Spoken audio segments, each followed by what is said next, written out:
मजेशीर समावेश. छडी आणली नाही ती मजेशीर होत नाही.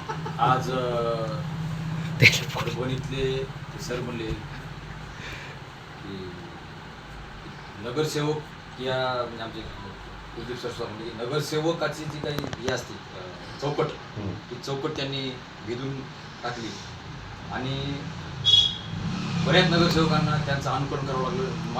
नाईलाजानं का होईना रस्त्यावर यावं लागलं, नाईलाजानं का होईना नाल्यापाशी उभं राहावं लागलं, नाईलाजानं का होईना सामान्य लोकांमध्ये मिसळावं लागलं. परंतु ओरिजिनलच असते, डुप्लिकेटच असते. त्याची बराबरी कोणी करू शकत नाही. कागज के फुलों से सुगंध नाही आती. तर ते सचिन देशमुख हे म्हणजे ओरिजिनल फुल आहे.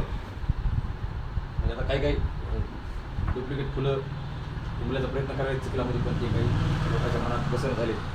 सचिनराव हे ओरिजिनल आहेत आणि ते ओरिजिनल याच्यामुळे इतकी जेव्हा ते पहिली वेळेस उभं रावले कुलदीप सर कसं म्हणजे तसं ती मला म्हणली की बाबा मी माझं जेव्हा दुकान नवीन होतं, सचिनराव मला म्हणले मी असं करणार तसं करणार. ह्या माझ्याला कोण विचारणार आहे बाबा, इतकं जर तत्वज्ञान सांगायला आहे किंवा मी इतके वाल बसणार तिकडे नळ बसणार, हे काही लोकांना पटत नाही. कारण मी त्या दुसऱ्या नगरसेवकाच्या याच्यात इलेक्शनमध्ये आम्ही होतो पहिले ॲक्टिव्ह, त्यावेळेस बघितलं होतं लोकांना काय पाहिजे. पण सचिनराव हे लोकांना नाही पाहिजे ते म्हणजे नाही बघा तुम्ही बघा तुम्हाला शुभेच्छा. कारण आपण असं बघितलं होतं की लोक इतके हे होते की लोकांना फक्त बोलबच्चन करणारा आणि काहीतरी खोट्या गोष्टी सांगणारा माणूस पाहिजे असते असं आम्हाला वाटत होतं. पण सचिनरावचा जेव्हा निकाल आला तेव्हा आम्ही हक्कलो. पहिला निकाल सचिनराव इतक्या मताधिकाऱ्यांनी निवडून त्यांच्या विरोधामध्ये आपल्या दुकानावर बसायचे की त्यांना. आणि मला वाटायचं नाही हे काय निवडू शकतो सचिनराव, याचे कोणी कार्यक्रम दिसत फिरताना काही नाही. पण एकटा माणूससुद्धा कसा ते काय मागं आमचे भोगडे सरांनी किंवा एकटाच चलावून काहीतरी ते सोबत काफिला बनता चला गया, तसं ते सचिनराव आधी एकटेच उभं राहिले म्हणून एकटेच त्यांनी सुरू केलं. आणि आज सचिनरावचे अनेक कार्यकर्ते म्हणजे त्यांना कोणाला हे करायची गरज नाही की अनेक कार्यकर्ते मनानं त्यांचे काम करणार आहेत आणि करतात. असं जे काम आहे ते फक्त तुम्ही तुमच्या वर्तनातून आणि तुमच्या कार्यातूनच दाखवून देऊ शकता.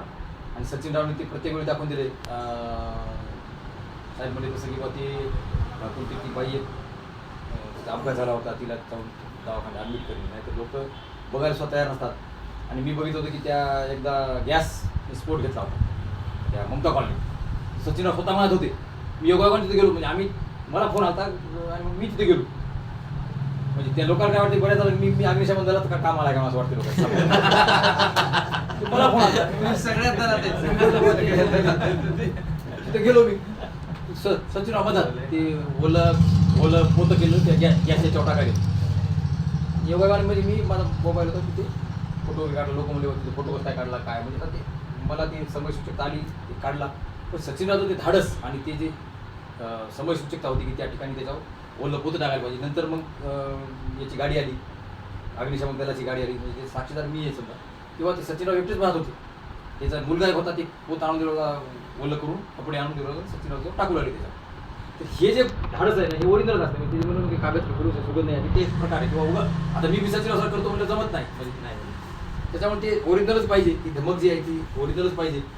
आणि त्याच्या अगोदरच एक गोष्ट की सचिनरावला एका ठिकाणी 15 ऑगस्टला प्रमुख पाहुणे म्हणून बोलवतो आणि ते मला फोन आला की तुम्ही सचिनराव सोबत या. मी आलो खाली म्हणून सचिनराव कुठे तुम्ही आलो म्हणजे 2 मिनिटं आलो. कुठे तुम्ही किती जण तुम्ही कॉर्नरला सचिनराव कुठं ते आपल्या समोरचा जे नाला आहे ते माझ्या उत्तर माणसाला सांगायचं बरं का पॅन्ट इतकी वर केलेली नाली हा इकडे तुम्ही हा मी इथंच आहे तुमच्या बाजू कॉर्नरलाच आहे. गेलो सचिनराव आपल्या कार्यक्रमाला जायचं आहे.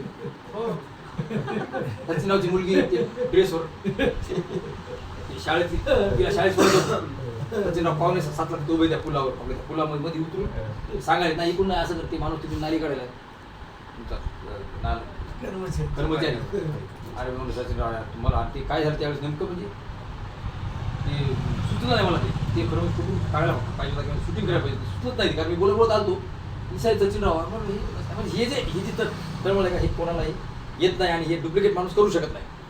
बरं का म्हणजे कोणीच किंवा आता कार्यक्रमाला जायचे आपल्याला या ठिकाणी प्रमुख पाहुणे इतकं नाली जे केलं मग तिथंच पुन्हा ते पाय धुतले तसंच गेलो. दिदीला शाळेत सोडलं सचिनरावचं गाडी आम्ही 2 जण गेलो. सचिनराव हे काय नाही म्हणले ते माणसं ते बेजारवलं म्हणजे त्याला कळत नाही गेलं. नाली कसं काय साफ होईल ते बेजार बोलत नाही. तर हे जे आहे का हे ओरिजिनल जी धमक आहे ना ती फक्त सचिन देशमुख यांच्यामध्येच आहे. आणि त्या नळ कनेक्शनच्या वेळेस आमचे राजू महामुले म्हणजे कसं की नळ कनेक्शनच्या वेळेस त्यांना खूप चांगली संधी होती बरं का, आपल्या आजच्या भाषेत बोलायचं झालं आजच्या युगाच्या, त्यांना पैसे कमवायची खूप चांगली संधी होती. लोक खूप त्यांच्याकडं आता ते मला तर काही माहीत नाही पण त्याच्यावर बरेच ऑफर आले असतील की इतकं लाखो कोटीचं ते काम होतं आणि त्याच्यात सचिनराव म्हणजे चान्स असला असता पण त्यांनी ते सगळं गोष्टी लाथारल्या, त्यांनी खूप दुश्मनी घेतली, त्यांना खूप लोकांनी त्रास दिला. तर सचिनरावनी ते लढा शेवटपर्यंत लढले आणि यशस्वी झाले. तर ही जी तळमळ आहे का की म्हणजे बुवा नाही तर आजकाल खूप म्हणजे आता काय सांगायची गरज नाही की पैशासाठी लोक काय करायले म्हणजे पक्ष बदलायले की गुवाहाटीपर्यंत चालले वगैरे वगैरे जे काय आहे ते सगळ्या गोष्टी. तर ते सचिनराव यांनी म्हणजे या सगळ्या गोष्टीला अपवाद आहेत आणि आजच्या याच्यात कसा राजकारणी पाहिजे किंवा लोकांची तळमळ असलेला कसा माणूस पाहिजे ते लोकप्रतिनिधी कसा पाहिजे ते सचिनराव यांनी दाखवून दिलेलं आहे. फक्त आता याच्यापुढे आपल्या सर्वांची एवढीच आहे की बाबा सचिनरावच्या पाठीशी